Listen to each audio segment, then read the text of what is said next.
Nós éramos adolescentes, 15, 16 anos, e estudávamos no IBEU, né, curso de inglês, ali na Nossa Senhora de Copacabana, que fica perto da Santa Clara. Nesse dia a gente resolveu matar aula e por volta de 4h30 da tarde pegamos a rua Santa Clara, descemos até a beira da praia para não sermos vistas matando aula. E aí logo que a gente chegou na beira da praia, a Verônica ficou olhando para o mar. Eu lembro tão bem daquele dia de tudo. E o mar estava bem azul, tinha um ventinho que normal, e no mar não estava agitado. E a primeira coisa que ela falou foi: eu sou um radiotransmissor. E ela com ar de hipnotizada, eu fiquei um pouco assustada pela seriedade com que ela falou aquilo. Parecia que ela realmente estava captando alguma coisa. Ela chegou a te falar por que ela falou isso? Não, eu só pensei assim, meu Deus, lá vem a Verônica falar de espiritismo agora. Eu tava doida pra ir logo, sair da área. Eu queria sair do flagrante. Tá matando aula. E a gente queria chegar onde os meninos estavam jogando futebol. A gente ia para do Vivier, na verdade, né? Ou seja, em direção ao Leme. Tá? Então a gente ia para a esquerda, ia para o leste. Sim, okay? Vocês estavam na altura da Santa Clara. Entre Santa Clara e Figueiredo, Magalhães, mais ou menos. A gente desceu realmente na Santa Clara. E começamos a andar em direção ao Leme. Aí quando ela falou isso, parada, eu olhei para baixo, eu vi uma sombra circular. E essa sombra me chamou a atenção porque a gente estava dentro desse círculo, né? E eu peguei um palito de picolé e fui desenhando esse círculo e nos fechei ali. Não deu curiosidade de olhar para cima? Porque provavelmente era a sombra de alguma coisa que estava em cima. Pois aí eu não tenho essa lembrança que olhei para cima, não. Sim. Só tenho a lembrança de... Quer dizer, tem muitas lembranças depois. Dali fomos andando. Continuamos andando. No máximo 150 metros à frente, em direção ao Leme, nós duas ao mesmo tempo vimos uma estrela como um sol alaranjado e que ele vibrava do tamanho de uma bola de futebol, só que ia se abrindo a cada segundo. E nós sabíamos que dali que nasce o sol, só que 4h30 da tarde, estava no oeste, já se pondo, começando a descer. Foi quando nós começamos a debater que luz imensa é essa? Não é estrela, é muito clara, né?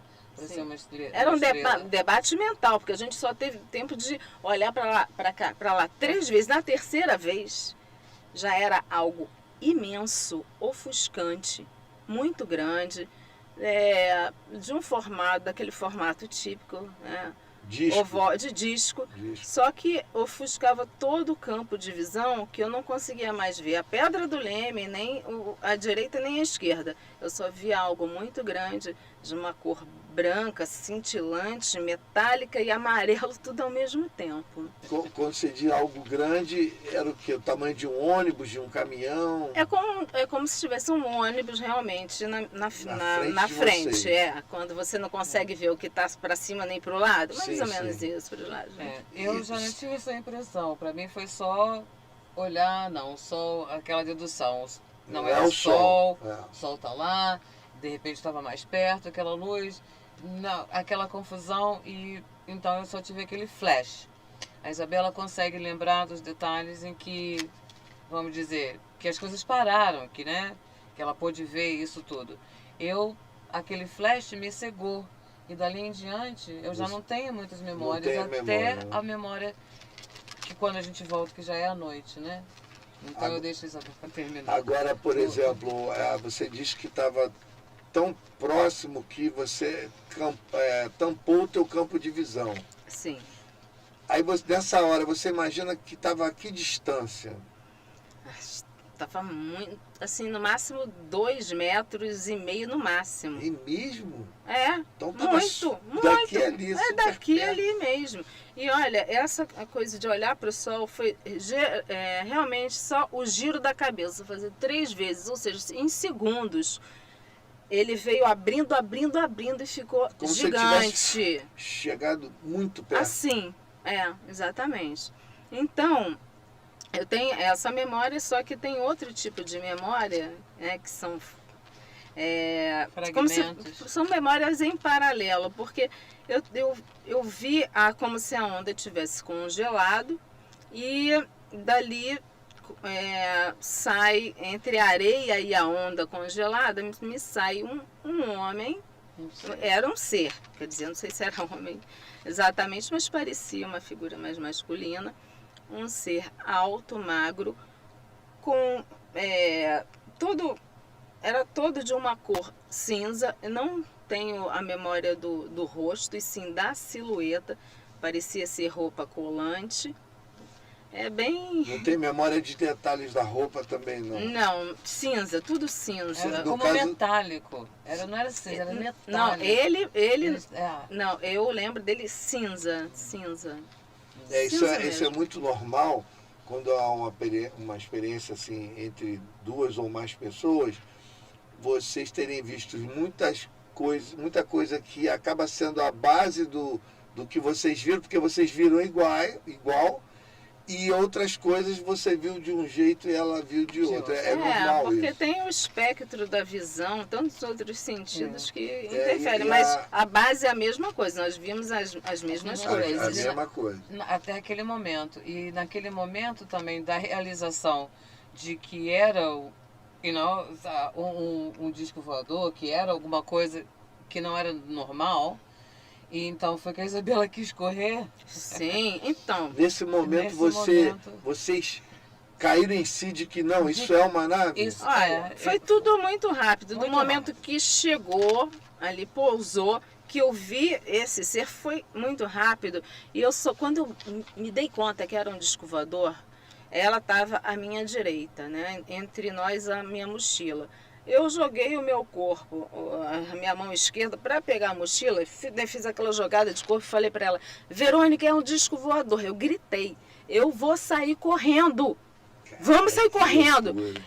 Eu ainda assim, meio abaixada, ela pegou no meu braço, falou: não, nós vamos com eles. Essa frase é fantástica. Cara, vamos com eles. Não, eu não sei o que me apavorava mais, se era aquilo que eu via ou ela querer ir, né? E aí eu senti que também por trás de mim me puxaram. Não foi só ela. Ela já estava totalmente fechada com eles, não sei como. Entendeu? Eu que estava morrendo de medo e queria sair correndo. Nós vamos com eles. E quando ela falou isso, eu falei: não é possível, foi só o tempo de eu respirar. Você sentiu que tinha uma outra coisa te Uma outra por trás aqui. Como se fosse uma outra mão também? Como se ela estivesse me entregando para outra pessoa. Entendeu? Que estava atrás. A culpa é dela. Aqui está. Desse detalhe, claro, eu não me lembro, apesar de Isabela ter explicado. Essa pegada que você falou, você não lembra? Eu não lembro. Eu lembro de... mas eu lembro pensando lá, tipo, de brincadeira, falar: não, nós vamos com ele, nós vamos mostrar o mundo todo e como isso tudo funciona. E eu fico pensando, por que eu estava falando aquilo? Viu? É uma outra tipo de memória que fica, né? É como se existisse a memória do momento, de tudo, mas ao mesmo tempo uma memória paralela. Isso, isso mesmo. Que vocês foram pescando. Exatamente, né? como do jeito que a gente foi falando durante o tempo. Então, isso, né, foram, como eu falo, trazendo memórias, né? Não, porque tem uma linha de tempo aí. Tem. E essa linha de tempo você não lembra tanto, mas ela lembra mais. Ela lembra bastante. Principalmente depois que a gente entra, né? Sim, então nisso que nós vamos com eles. Vamos com eles e aí? Aí já estou lá dentro supostamente de uma nave, dentro desse objeto. Ele parecia menor por dentro do que era por fora. É como se tivesse uma parede no meio e duas portas, uma à direita e outra à esquerda. Eu tenho a sensação, eu lembro que eu fui para a direita com um ser e eu tenho a sensação que ela foi para a esquerda com outro ser. E que ela foi primeiro, entendeu? É como se eu ainda sofresse uma resistência, até porque eu estava mais apavorada que ela, com certeza. Mas depois que eu tomo a consciência que eu estou com esse ser e resolvi ir para a direita, eu já estou mais calma, tá? E continuo ali. Daí eu sinto que fico... Só um parênteses. Sim. Medo.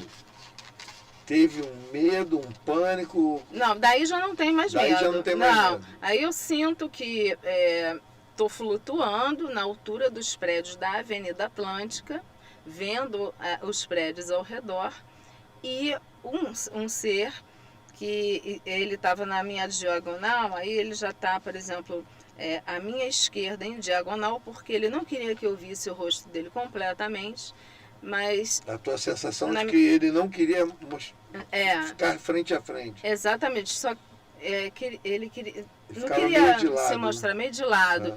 E eu estava muito confortável, eu já estava gostando daquilo. E ele disse. Aí ele falou ela foi assim... primeiro porque ela já era da casa, né?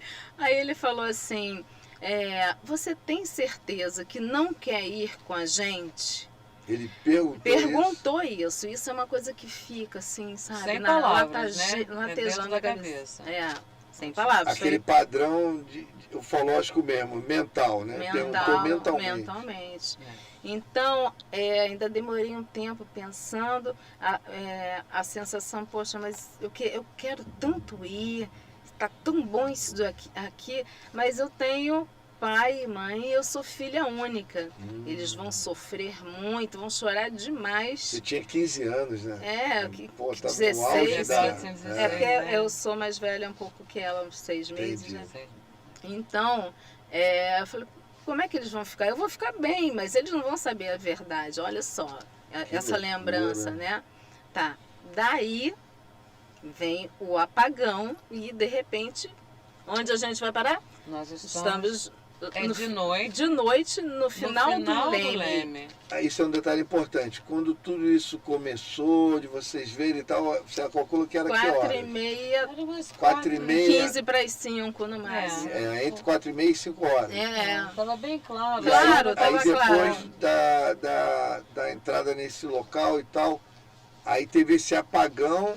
E aí vocês já apareceram aonde? No final do Leme, naquela época, não haviam holofotes, só aqueles postes. Só tinha os postes lá no calçadão, não se via nada na praia. A praia não era iluminada como é hoje. Né? E outra coisa que as pessoas devem estar pensando, mas não tinha gente na praia? Quando a gente chegou, tinha, só que era uma lá, outra lá, entendeu? Porque naquele tempo, Copacabana de tarde é assim mesmo. Uma pessoa também. Lá, outra lá. Isso era uma terça ou quinta, porque eram os dias que a gente fazia, né?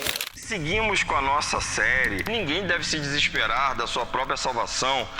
Eu não posso falar com ela. A história de Jorge, São Jorge. Sete Além é uma palavra que não é mencionada diretamente na Bíblia, mas